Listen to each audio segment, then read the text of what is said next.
3 hanggang 6 na buwan simula ngayon ay pwedeng may mapansin na kayong pagbabago sa NAIA sa magaganap na pagpribado nito sa ilalim ng San Miguel Corporation at isang kumpanya sa Korea. Nilinaw din ng DOTR na walang mawawala ng trabaho sa mga dating empleyado ng NAIA.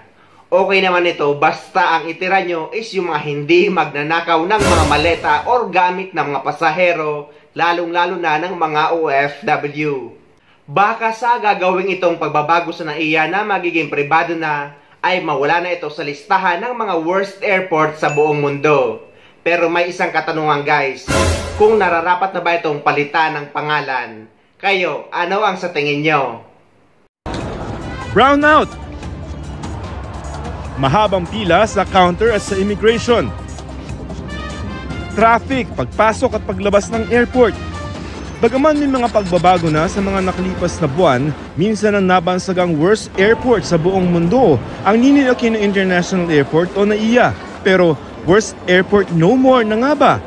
Kanina inanunsyo ng Department of Transportation na may nanalo ng bidder para gawing pribadong operasyon ng airport, ang SMC SAC Consortium. Kabilang sa consortium ang San Miguel Holdings Corporation na negosyanteng si Ramon Ang at ang Incheon International Airport Corporation na nagpapatakbo ng Incheon International Airport sa Korea. Ang San Miguel din ang nagpapatakbo ng Katiklan Airport sa Boracay at nagde-develop ng airport sa Bulacan.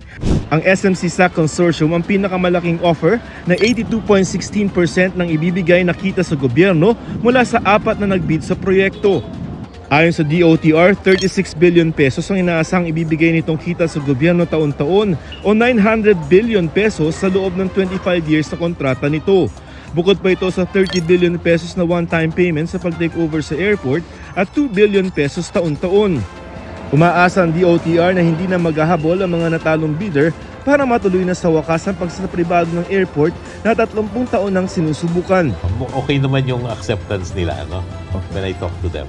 Ayon sa Manila International Airport Authority o MIA, hindi naman daw magtataas ng passenger terminal fee kundi sa mga navigation fee lamang at rentals. Ang proposal daw ng SMC SAC and Company Consortium hindi lamang para gawing world-class ang airport, kundi siguraduhin rin na magbebenepisyo ang gobyerno. Makikipagtulungan daw sila sa gobyerno at mga stakeholders para gawing moderno ang airport na may pagmamalaki ng mga Pilipino. Greater availability of parking, shorter and more predictable waiting times from check-in to immigration to security, availability of seats at the pre-departure gate. Ayon sa Department of Transportation, maaaring simulan na ang pagsapribado ng NAIA sa loob ng 3 hanggang 6 na buwan. Pagtitiyak pa ng ahensya, wala naman daw mawawala ng trabaho sa mga empleyado nito ngayon.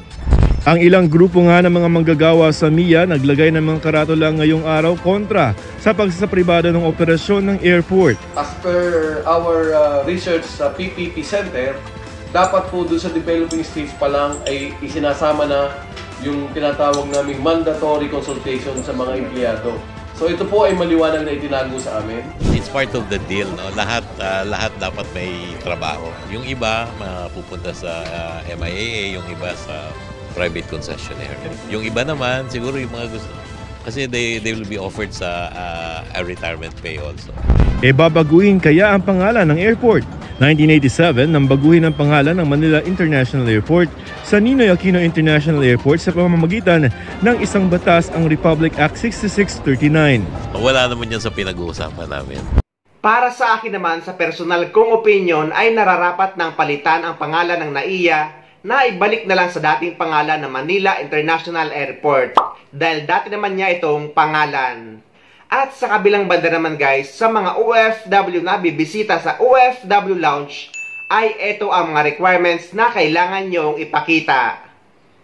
Ano ang requirements o mga kailangan mong ipresenta para maka-access ng OFW Lounge sa NAIA Terminal 1? Pagpasok mo sa OFW Lounge sa 4th floor pre-departure area, ipakita lang sa reception desk ang iyong passport o valid ID at dokumentong magpapatunay na ikaw ay isang overseas Filipino worker, gaya ng Overseas Employment Certificate o kaya OFW Information Sheet.